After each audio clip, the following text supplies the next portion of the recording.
My brother, 32, has been impregnating his wife, 32, since they were in high school. Their oldest is now a young teen, but they have 3 more. She's a stay-at-home mom and he works as a cleaning staff member at a FIFO, first in, first out camp. It's good money, but they waste a lot of it. They have multiple gaming systems and the 2 oldest kids have very new iPhones. I, 28 female, live in the loft above my parents' garage. I don't pay rent because my folks want me to save for my future. I help out around the house and buy groceries for my parents and myself. My brother and his family live in the in-law suite in my parents' basement. It was supposed to be a rental to get them some extra money for when they retired, but after my brother lost his job because he wouldn't get vaccinated, our folks let them move in.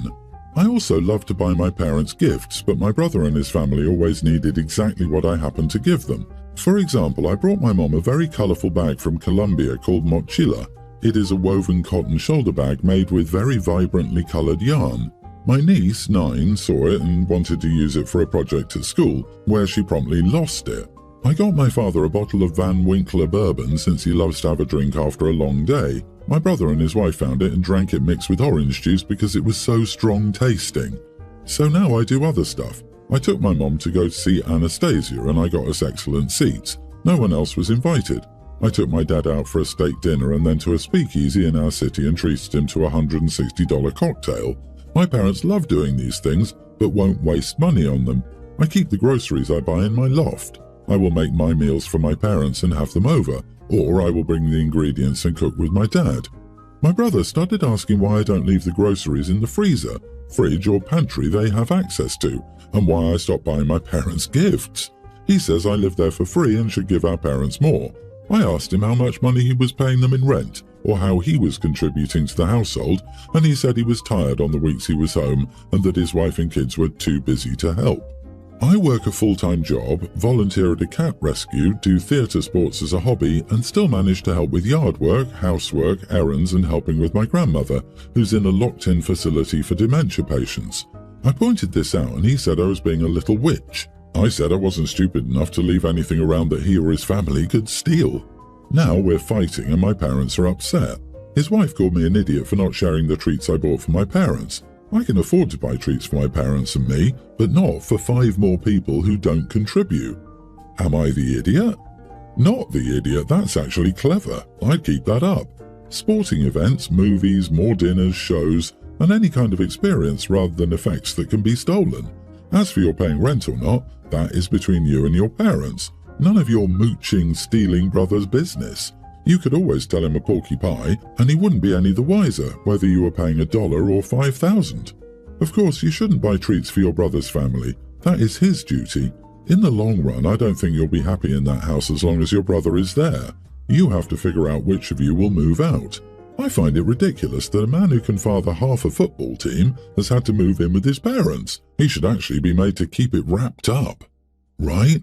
The dude is hanging out unemployed in the parents' basement, stealing the food she buys for her parents versus just getting vaccinated and going back to work and providing for his family. If Opie ever wants to give him the gift of an event, it should be a vasectomy appointment. Opie, you're spending time with your parents. Making memories is more valuable than gifts anyway. Opie is nailing gift giving.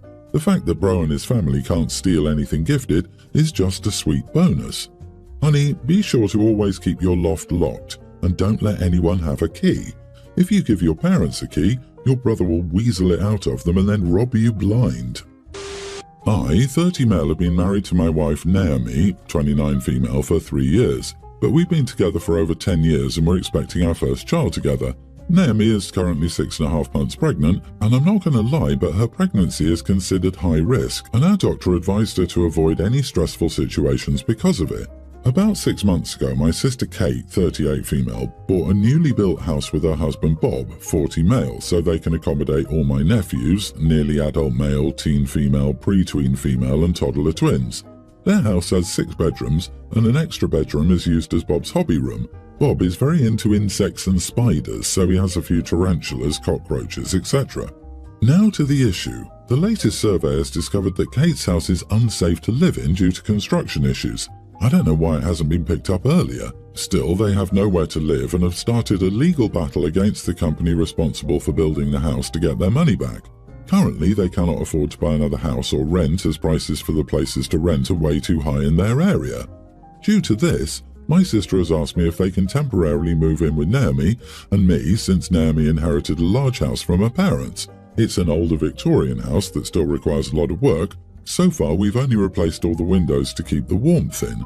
The house has enough space for my sister and her family.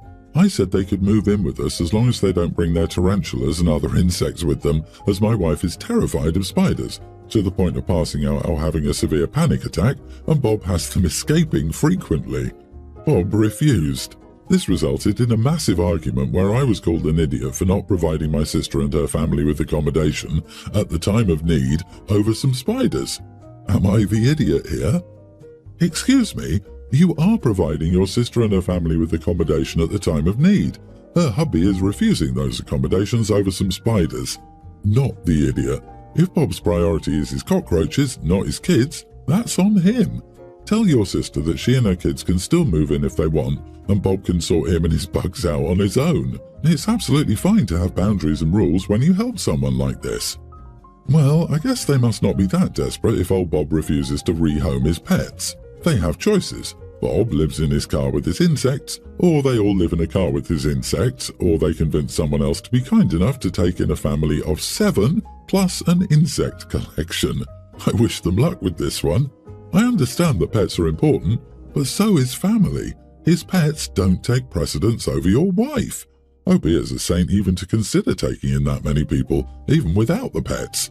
Good for you for prioritizing your wife. Most people fear spiders and tarantulas. If they're known for letting the insects escape, your sweet wife would be beside herself and probably never sleep again, especially once your baby arrives. Aside from the insects, I'm shocked at your over-the-top generosity in welcoming 7 people into your home while also expecting a new baby. Plus, insurance typically covers a rental or hotel when things like this happen. So I wonder why you're expected to house them at all. You've dodged a bullet here. Shut down the conversation ASAP and consider revoking the offer. Sorry, not sorry for them. My 32 female brother Nate, 49, married his first wife and had my oldest niece Zoe, 24. Nate cheated on Zoe's mom when Zoe was 6 and they divorced. Zoe's mom took her to another city and Zoe would come to us for summer vacation. Nate moved his girlfriend in after the divorce and had Kim, nearly adult female. I've always sent Zoe Christmas and birthday cards. She would send me a message a few times a year for updates. We're friends on a few social media platforms, but neither is very active online. Last year, Zoe said that she was getting married. Our family was happy for her, and Nate said he would help pay for the wedding since Zoe and her fiancé are only 24. Zoe thanked him and went about planning her wedding. Recently, Nate learned Kim is just a guest at Zoe's wedding. He told her she should make her only sister the maid of honor. Zoe said that position was for her best friend who's been in her life since she was 10. Nate wasn't happy but then suggested Kim could be a bridesmaid. Zoe said no, that although she feels bad for feeling this way, Kim is proof of him cheating on her mom. She's uncomfortable having Kim as anything other than a guest at her wedding. Nate said Zoe needs to make Kim a bridesmaid or he will pull all the funds from her wedding. When I learned of this, I lost it on my family, especially my parents, asking why they could back Nate up on such a thing. They said they agree it is a little mean, but this needs to be done to keep the family together. How can Zoe get married and not have her only sister involved? I'm doing rather well financially. I called Zoe to console her and asked how she planned to proceed with the wedding. Zoe said they would scale down the wedding. It would be a shame, but it was the only way her fiancé and she could pay on their own.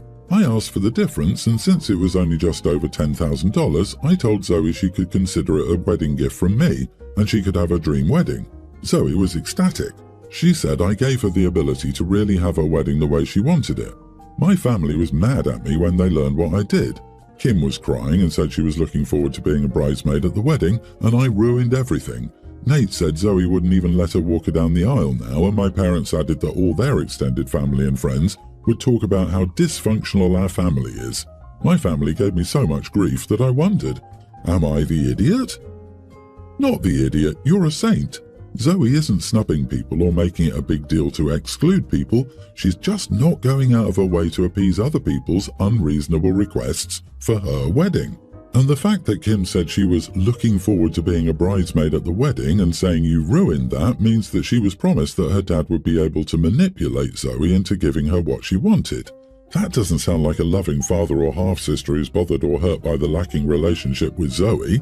That's a couple of self-pitying idiots who are willing to use Zoe to get something they want, and are upset that they've been denied the chance to take advantage of her. Also, being in a wedding party is a big responsibility. Being the maid of honor is even more so. Is the teen going to plan the bachelorette party, attend wedding dress shopping, coordinate the other bridesmaids, be someone the bride can lean on for emotional support, protect the bride from unnecessary stress? It's not a prize or a gift you just give to a child because they want it. If she wants to wear a pretty dress for a fancy party, she can save it for junior prom. Right? Why do I feel that if Kim ended up being maid of honor, it would be her mother planning everything as some sort of power trip? Dad was willing to ruin Zoe's wedding because his spoiled affair baby had her heart set on being a bridesmaid and now is mad he can't walk her down the aisle. He lost that privilege when he started playing games at his daughter's wedding. Good for you, OP. Finally, someone who can see what's right and wrong and is willing to step up and help. My son is a toddler and is still nursing. I don't see the point in giving him cow's milk and freezing pumped milk, so I just put my breast milk over his cereal or in recipes I'm going to make him. He does have cow's milk, just not regularly. My in-laws are currently staying with us.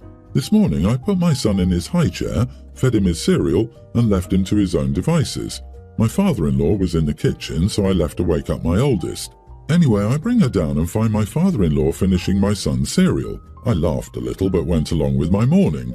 When we all sat down to eat, my father-in-law commented that the milk in my son's cereal tasted weird and asked if it was off. I then told him that he had breast milk in his and our milk wasn't off. I swear he looked like he was going to keel over and vomit. He was angry and asked why I'd watch him drink it and not tell him. My mother-in-law stepped in and agreed. I know he finished everyone's meals and I should have told him beforehand. I agreed that I should have told him when he was eating it, but honestly I thought he saw me tip it from the bottle. My husband is on damage control and has agreed with all of us. He understands all points of view, etc. So, am I the idiot for not telling them I make his cereal with breast milk? Let the man know, especially if you knew he would probably finish the food. Then to giggle and not tell him, are you serious? I'm not buying you thought he saw excuse. Nah, I feel you knew what you were doing all along. Yeah, you are the idiot. You didn't have any obligation to warn him in advance or anything. Still, you should have said something immediately when you saw him eating it. At that point, why bother? He's already eating it. He already thinks it tastes weird and is spoiled, but he finished it anyway. If he's okay with spoiled and possibly dangerous milk, but not yucky because it came out of your boob milk, that's a him problem. Not the idiot. It's wild that he took a baby's cereal and started eating it. Yeah, if it tasted off, why was he still consuming it? The dude is weird for that. Plus, yuck, that toddler could have sneezed it in and drooled. Heck, if the kid had his fingers down his nappy prior, guess what germs are in that cereal? Who even walks around someone's house just finishing other people's meals? Like it's a baby, get your own cereal, LOL. Also, a little breast milk isn't going to hurt him, it's fine. You're simply living your life taking care of your kids as you always do. It's not your responsibility to police a grown damn man. If he's going to go around acting like the family's personal garbage disposal, let him take the risk of ingesting something he's unaware is in the food. This is all on him. I, male 38 and my wife 37, got into a little argument last week. She's going on a 3-week trip to the US, we're European, for some research studies in a prestigious school, unpaid and outside her work scope. I pushed her to take this opportunity and, instead, take care of the 2 boys back home. And just for the record, as I started seeing that people believe men don't take care of kids, where we live, I took more paternity leave and do most of the activities with them as I enjoy. So this is not me being scared of being with my boys. After these 3 weeks, I expected my wife to fly back directly to us. However, she asked me if she could fly to New York and visit the city for 3 days. She said it's her childhood dream and doesn't know if the opportunity will present itself again. I've told her that this is also a dream of mine and I would have liked to experience it with her, but now I will not. While she was talking about it, I felt disappointed and sad that she wouldn't like to return to her family ASAP. I told her I was afraid I had to disagree and that I didn't want her to fly to New York but instead fly back to us. She refused and said she would book the tickets anyway. We're used to travelling often for work, 2 or 3 days, and we always take 1 extra day to visit. However, this time, 3 weeks is not 2 or 3 days. In some way, I feel angry at myself for thinking that my wife is selfish, but at the same time, I believe I shouldn't interfere with her dream. However, I cannot stop thinking I would not have behaved this way, especially after 3 weeks. I've now asked her to unbook her tickets, or else I will also book a 3-week trip abroad by myself when she returns. Am I the idiot? You are the idiot. It's 3 days. She will already be in the States. She's going for professional development, and you state that you're taking care of your sons instead of travelling. But she isn't travelling for 3 weeks. She's working. You can be gracious and give her what is basically a long weekend after what is most likely an intense period. You aren't begrudging her the 3 days because you predict you will miss her. You're doing so out of pettiness and jealousy. Be a supportive husband and book your own trip if you want when she gets back. But you only get a 3-day trip. I disagree. OP is not the idiot. I'm fairly sure people haven't actually read this properly. Her 3-week trip isn't work-related. It's unpaid and outside the scope of her area of academic study. It's something she's interested in, but doesn't relate specifically to her career. Despite this, you've encouraged her to go. You take on full responsibility for the kids over 3 weeks. That's a big, supportive undertaking. Rather than accept this and be grateful, your partner has tried to extend it. She's ignored your worries and concerns. To make it worse, it's cutting you out of a dream that you also had. You have every right to feel aggrieved. Your suggestion that you take similar time for yourself is reasonable. Please disregard the blatant misandry here. You're in the right and have behaved appropriately.